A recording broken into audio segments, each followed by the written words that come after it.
Last month, we began our two-part series on my screening colonoscopy by bringing our hometown health cameras into my initial consultation with Dr. Jason Smith, a relatively new addition to the Advent Health Waterman General Surgery team. I was asked various questions about my personal health and got an overview of the screening process that I would soon experience.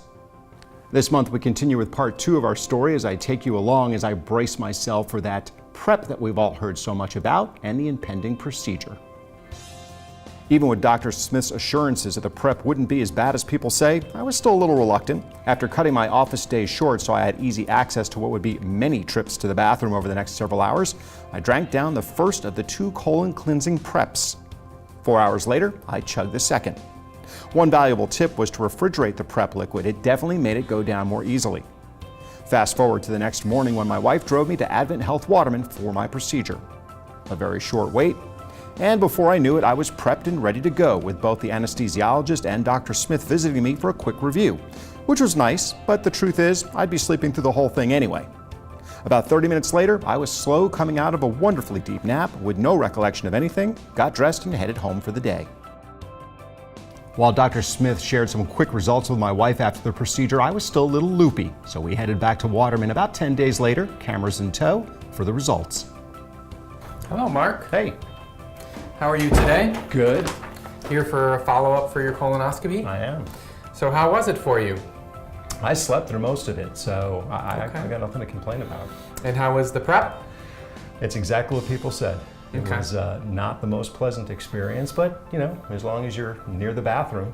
Yeah, it's very important for the colonoscopy itself so that we can examine the entire length of the colon. And your prep was very well.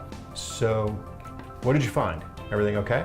The colonoscopy itself, we did not find any polyps, which is a good thing. Okay. We did find a single diverticulum, which is a small outpouching in the colon, in the sigmoid colon, which is very common with an American diet. There's nothing to do to fix this. It's just something to keep an eye out for and to make sure that you don't get constipated, because that is the cause of diverticulosis. Diverticulum, I've heard of diverticulitis. What does that mean? How are those two things associated with each other? So diverticulitis is a microperforation of the diverticulum. Because the diverticulum is an outpouching, it is very thin-walled. And if things get stuck in the diverticulum, or if you exert a lot of pressure on the diverticulum, it can perforate, leading to diverticulitis. Okay, so diverticulosis is the entity of having diverticulum, and diverticulitis is when the diverticulum perforates and becomes infected. After the first bottle of prep, I kind of felt like I was done. I mean, was it that important that I really finished that second bottle? It is. There's been a lot of research about colonic preps, and they found that to achieve the clearest colon that you can, you actually should finish the entire prep, even if you feel that there is nothing left. And that is because it does take a long time for everything to work its way through your GI tract. So even though the laxative may have worked its way through, some of the other solid particles may have not yet. So what would next steps be for me then? Being that we didn't find any polyps, your next colonoscopy will be set up 10 years from now.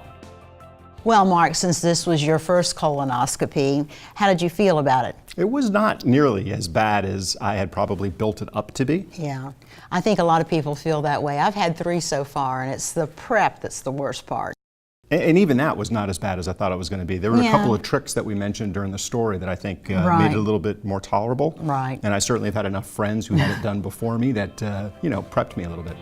My thanks to Dr. Smith and his staff at Advent Health Waterman for participating in this story. You can read more about my experience in the current issue of Waterman Wellness magazine. Check out watermanwellness.com. And you'll find a link to this story when you click the News of Note tab on our homepage at yourhometownhealth.com.